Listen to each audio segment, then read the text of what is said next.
This is what we're going to make in this video.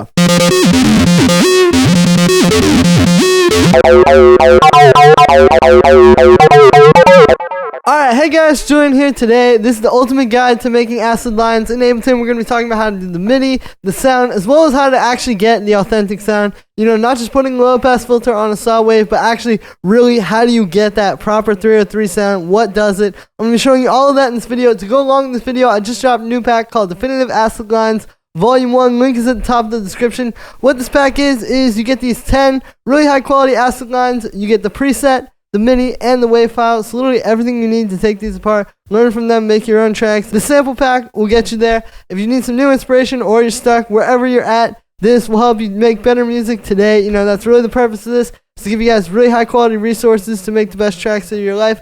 So yeah, you also get the project file plus some bonus kick loops. I'll play you a few of these.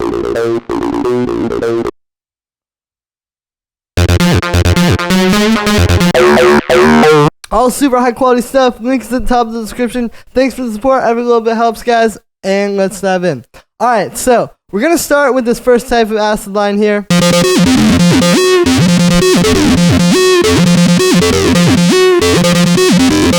And we're going to start with the MIDI, actually. I think this can be the toughest thing when it comes to actually writing these 303s. And really, it's just like a few tiny little secrets that'll make it kind of like closer to what you're going for. So the first thing you'll probably notice here is, obviously this is a pretty busy pattern, but none of the notes are actually touching each other, right? Like, you know, it's not that many actual notes, right? We're really just using F and then F sharp across a bunch of different octaves. But when you have these really tight staccato like notes like that, it sounds a lot better than like if you just make it. See how if they're all legato, it's not as expressive.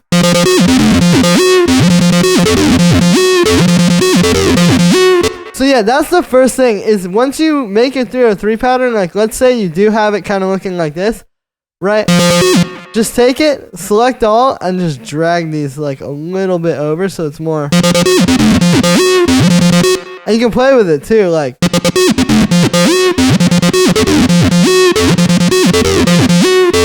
So that's the first thing. The second thing I think about the MIDI that people have a hard time with is you really need to make sure you don't use that many notes. Like I said, with this one, if you look at it, you know, it's really just F and then this one high F sharp up here, which is obviously very close to F. It's only one semitone, but yeah, because these are obviously very complex patterns. But if you try to use complex notes, like let's say we just go and let's do like F minor, right? Like let's add in a bunch of voices that would be in that scale. See how it kind of doesn't have that like proper acid sort of sound anymore? You really just want to stick to a few notes because you can hear that sounds much better.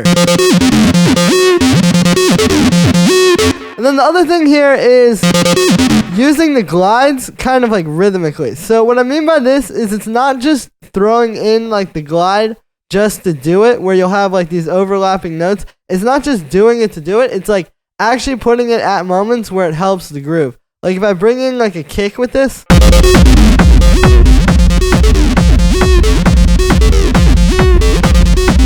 See how like all those little glides actually work together with that rhythm? That's really what you're going for. It's not just doing it just to do it. It's like, you know, that 1/16th note there sliding down to the quarter note. So it'll kind of like, and then when that kick hits right on the 2 there, you're like gliding down to it. See what I mean? Like it's working together with the other elements. It's not just randomly throwing the glides in.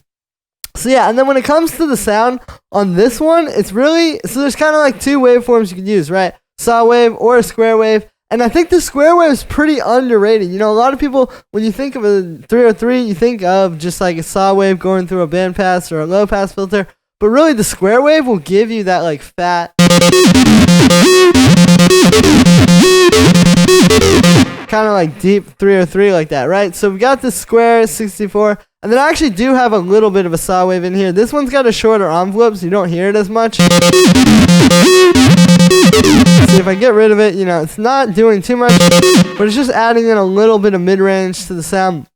And then the other secret here is the bandpass filter, right? A lot of people probably, when you hear 303, you think of like, you know, low pass filter or something. but really it is just actually a bandpass filter on the original 303, so you want to get that.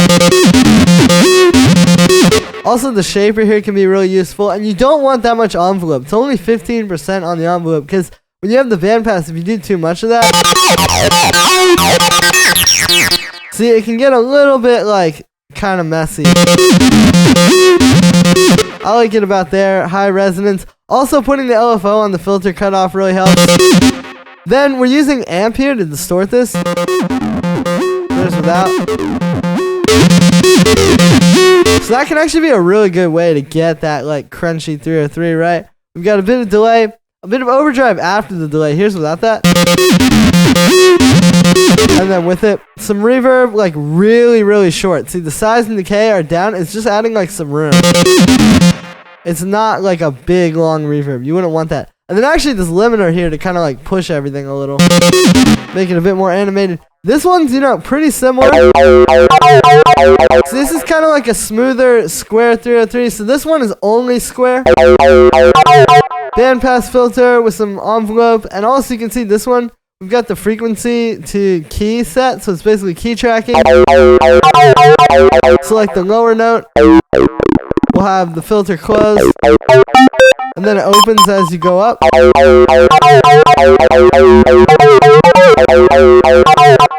This one's just got a little bit of delay, a bit of saturation. Now this one kind of breaks that rule of just using a few notes. This one actually does go up here. I mean, it's still only like 5 notes total that we're using, right? But what's happening is you get this kind of call and response, right? Where it's first it's okay, so you get the D and D sharp down low. Then it goes up to D, D sharp, and then throws in a little C up there. But then the second time, then it goes up to F and F sharp. So you're getting that like kind of evil Phrygian sounding thing. But it's a really nice way to like evolve the pattern. It's like you go up a little bit the first time, and then you go up a lot the second time. Yeah, so that's gonna be it for this one, guys. I hope you enjoyed. As always, make sure to like this video as well as subscribe, and let me know what you think of this video in the comments. Like I said in the beginning, you can get the Definitive Acid Lines Volume 1. Links at the top of the description. This is the best thing you can do right now to make the best music of your life today, guys. If you're really looking for that next level and just trying to take your production a little bit further, I promise if you grab this, you will not be disappointed. It'll really help you get what you've been trying to get. This is the purpose of all these packs. I really want to give you guys amazing resources and give back to the community so that everybody can make the best music of their career. Thank you so much for the support, everybody. Every little bit helps, and I'll see you tomorrow with another video.